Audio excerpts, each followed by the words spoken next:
नमस्कार, आप देख रहे हैं न्यूज फॉर नेशन और मैं हूं प्रियदर्शन। लोकसभा चुनाव के चौथे चरण में 13 मई को बिहार में मतदान फिरेगा और इस बार 5 संसदीय सीटों पर चुनाव होने हैं। जिन 5 संसदीय सीटों पर चुनाव होने हैं उसमें एनडीए की प्रतिष्ठा 2 खास सीटों पर 2 खास उम्मीदवारों को लेकर के दांव पे लगी है और इसमें मोदी सरकार के 2 केंद्रीय मंत्री शामिल हैं। दरअसल उजियारपुर और बेगूसराय ये दोनों संसदीय ऐसी सीटें हैं जहां पे इस बार मोदी सरकार के पिछले 5 वर्षों के हिसाब किताब लेने में उनके 2 मंत्रियों की ही प्रतिष्ठा दांव पे लगी है,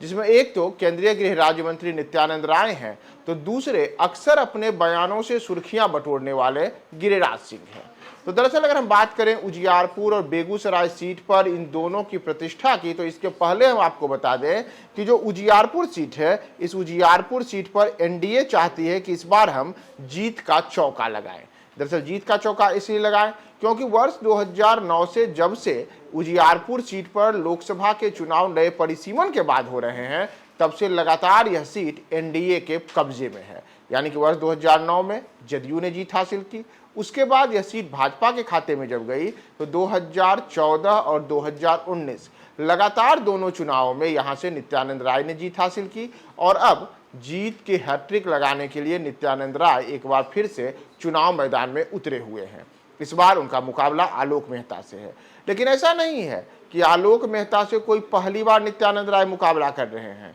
बल्कि अगर इसके पहले का भी आप उजियारपुर का हिसाब किताब देखेंगे तो उजियारपुर में नित्यानंद राय ने वर्ष 2019 के जो लोकसभा चुनाव थे उस चुनाव में 2,77,000 से ज्यादा वोटों से अपने निकटतम प्रतिद्वंदी उपेंद्र कुशवाहा को हराया था। लेकिन 2014 के चुनाव में उन्होंने 66,000 से ज्यादा वोटों के अंतर से आलोक मेहता को ही हराया था। आलोक मेहता उस समय भी राजद के प्रत्याशी थे और यहां तक कि वर्ष 2009 में भी आलोक मेहता ही राजद के प्रत्याशी थे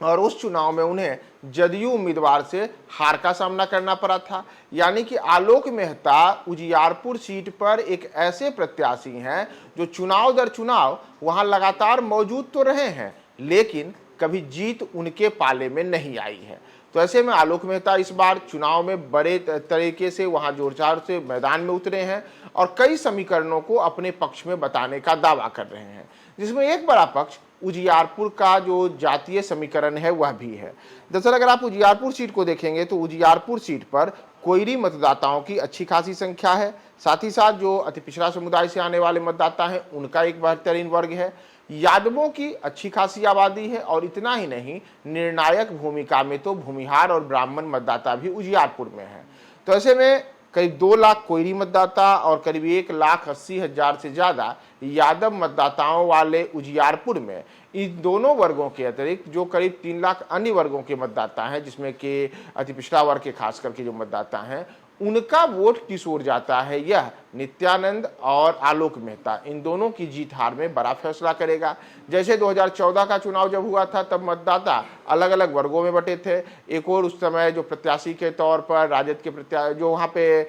प्रत्याशी जदयू के थे वह अलग थे। इसके अतिरिक्त राजद ने वहाँ जब जो वामपंथी दलों को सीट दी थी, इसके अतिरिक्त भारतीय जनता पार्टी से नित्यानंद राय थे, तो वोटों के अलग अलग बटने से तब नित्यानंद राय को बड़ा फायदा हुआ था। लेकिन 2019 के चुनाव में देखने को मिला कि भले ही उपेंद्र कुशवाहा जाति से आते हों और वहां वो चुनाव मैदान में उतरे, लेकिन एनडीए की एकजुटता ने नित्यानंद राय को 2,66,000 से ज्यादा वोटों के बड़े अंतर से वहां जीत दिलाने में सफलता पाई। तो ऐसे में आलोक मेहता को इन तमाम समीकरणों से इस बार पार पाना है, क्योंकि इस बार भी एनडीए वहां एकजुट है। और ऐसे में नित्यानंद राय जो कि केंद्र सरकार में मंत्री हैं, तो मोदी के खास मंत्रियों में एक नित्यानंद राय को अपनी प्रतिष्ठा भी बचानी है और जीत का हैट्रिक भी लगाने के लिए वो वहां उतरे हैं। लेकिन बात करें अगर हम बेगूसराय की, तो बेगूसराय संसदीय सीट वर्ष 2019 के लोकसभा चुनाव में देश के उन चुनिंदा सीटों में शामिल था जहां पूरे देश की निगाह थी, क्योंकि बेगूसराय सीट पर तब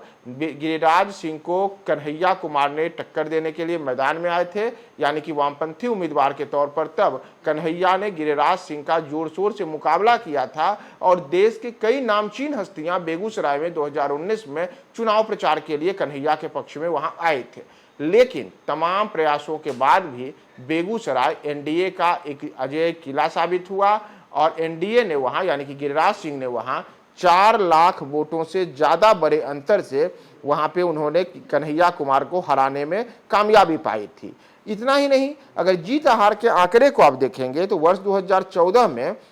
भाजपा के ही भोला सिंह ने बेगूसराय से जीत हासिल की थी, लेकिन भोला सिंह के जो जीत का सफर था वह केवल 58,000 से ज्यादा वोटों के अंतर से जीते थे, लेकिन गिरिराज ने उस मुकाबले 4,22,000 वोटों से ज्यादा बड़े अंतर से कन्हैया कुमार को हरा करके बेगूसराय में एक अजीब किस्म का जो अपने लिए कह सकते हैं कि करंट पैदा किया था और भाजपा ने बड़ी जीत हासिल की थी। इस बार गिरिराज सिंह अलग अलग जगहों पे जा रहे हैं, लगातार वो दूसरी बार यहां से प्रत्याशी हैं और लगातार तीसरी बार भाजपा को बेगूसराय में जिताने को लेकर के अपना दमखम दिखा रहे हैं। इस बार बेगूसराय में फिर से गिरिराज सिंह दूसरी बार प्रत्याशी बने हैं। वह यहां पे खुद दूसरी बार तो भाजपा को तीसरी बार लगातार जीत दिलाने के लिए दमखम दिखा रहे हैं। इस बार उनके मुकाबले फिर से वामपंथी कैंडिडेट ही हैं और इस बार उनका मुकाबला सीबीआई के अवधेश राय से है। अवधेश राय इस इलाके के ही हैं और साथ ही साथ यहाँ पे जो लड़ाई है उस सियासी लड़ाई में अवधेश राय बाहरी बनाम स्थानीय की बातें भी उठा रहे हैं,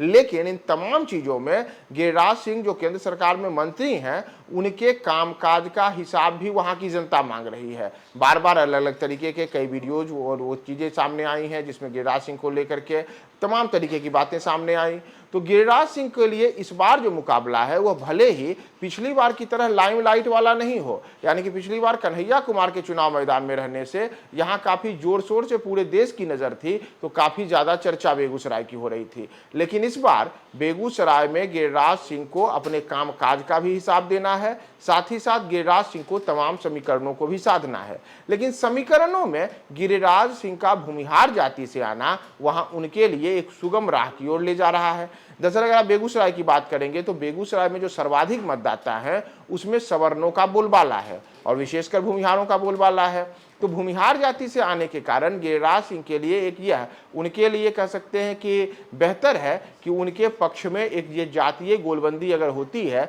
तो गिरिराज सिंह के लिए यह बेहतर सौदा साबित हो सकता है। इतना ही नहीं, गिरिराज सिंह के लिए चुनाव प्रचार करने के लिए कई दिग्गज जो भाजपा के नेता हैं वो बेगूसराय आए हैं। जैसे पिछले दिनों ही वहाँ पे अमित शाह आए थे। इसके अतिरिक्त नितिन गडकरी ने रोड शो किया मटिहानी में। कई अन्य नेता भी गिरिराज सिंह के पक्ष में उतरे। तो बेगूसराय चूंकि केंद्रीय मंत्री होने के नाते गिरिराज सिंह के लिए प्रधानमंत्री मोदी की भी प्रतिष्ठा दांव पे है कि उनके खास मंत्रियों में जो अक्सर अपने अलग अलग बयानों के कारण, चाहे वो मुस्लिमों पर बयान देना हो, चाहे वो पाकिस्तान पर बयान देना हो, चाहे वह मीट मछली पर बयान देना हो, चाहे अन्य चीजें हों, इन तमाम चीजों को लेकर गिरिराज सुर्खियां बटोरते रहते हैं। लेकिन अब उनके कामकाज का हिसाब भी होना है। कामकाज का हिसाब बेगूसराय की जनता करेगी और इस बार अवधेश राय उनके मुकाबले में कहां तक टिक पाते हैं। पिछली बार 4,22,000 से ज्यादा वोटों के अंतर से जीतने वाले गिरिराज के लिए इस बार बेगूसराय का समीकरण कहां तक मुफीद होता है, हम आगे और तमाम अपडेट्स बताएंगे। बने रहे न्यूज़ 4 नेशन के साथ।